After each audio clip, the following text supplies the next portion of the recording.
the wonderful trip to Rowan. I definitely love everybody at Rowan, but man, that trip was brutal.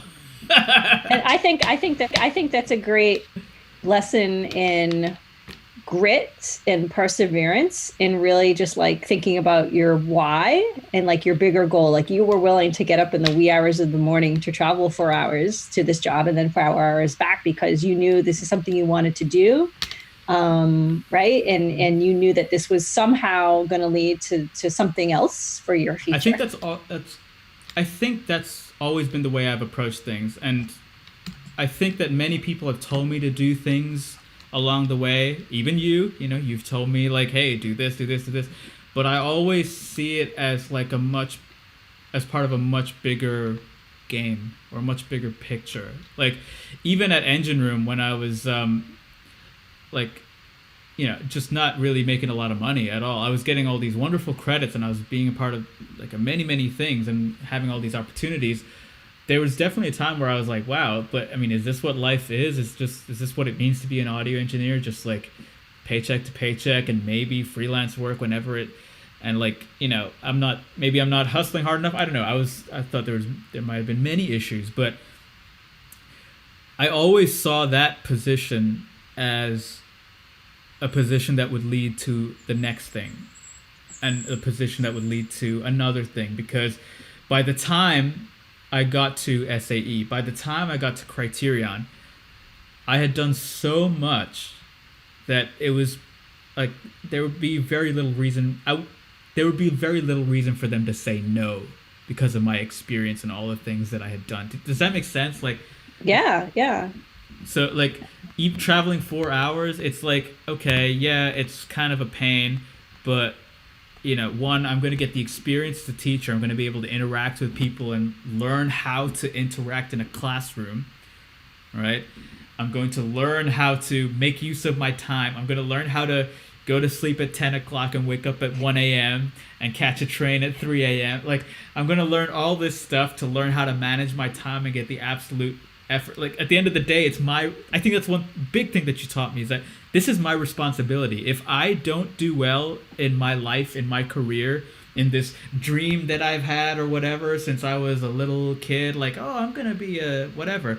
If I don't take the initiative and learn how to adjust my mentality and learn how to sacrifice and learn how to see the bigger picture, then I'm not going to succeed and it's going to be completely my fault. There's nobody that I could have blamed. Yeah, okay. I mean, I'm not going to blame people for stuff that I could have done. It's basically all on me, right? Mhm. Yeah, and I would love to add to that too. Yeah, just like we were talking about before, like it's about taking ownership. You are steering and driving your career. You are in the driver's seat. There may be positive things and happy things that happen along the way. There may be unexpected things and detours that you need to be take, but as long as you keep going and you don't stop and you don't look at that as a reason to stop, those are the people that have the careers that they want. Yeah, I Like, think yeah, and I think being passionate about something, I think that's what it means to be passionate about something. I think that no willing matter to do whatever it takes no matter and how persevere. Yeah. yeah, just not just like doing the same thing over and over, beating your head against the wall, but adapting, evolving, understanding the business, understanding the industry, understanding the technical side. I think when you're passionate about something, it's not necessarily about like why isn't this happening now, but it's more about like, oh, this is cool, how do I get to the next thing and then the next thing and then the next thing. Hmm. I am Right. it's This is 2020. It took me 15 years to get to a point where like I actually have like a normal life.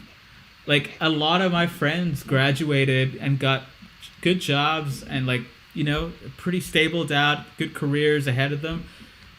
And I never really cared about that, so it never really bothered me. But when I look at my journey to this point, and I think about students who might be struggling when they're 2, 3, 4 years into it, it's like, man, it took me like I was literally. It's this year. It's not even like this happened. This didn't happen like 2, 3 years out. This is like this year, 2020. My life has completely changed, and I think it's because of every little thing that I did along the way, but all the people who helped me, like you, who inspired me and who were able to like change my mindset about a lot of things, you know? Yeah, and I want to add to that I know we're talking about a lot of things today that might seem kind of like, woo, this is kind of like intense, all this stuff that you're saying. And just know that like people don't need to go through this alone. Take ownership for your career, ask for help, seek out others. There are others like you. You can support each other. Start study groups, start job search strategy groups with each other. Seek out a career coach or seek out a mentor or what have you. Don't be afraid, because once there absolutely were tons of other people in your shoes, they remember what it was like and they would love to be helpful to you. People love to be asked for those things. They'll be honored, and it'll just be a great conversation. People love to talk about their stories, and it's a great way for them to kind of reminisce and share the wisdom that they learned with you, so you can have a more streamlined, successful journey, perhaps where you're going. So think about that as like reaching out and seeking these types of, like, I would call success partners. They have wisdom that you can benefit them. You can benefit from.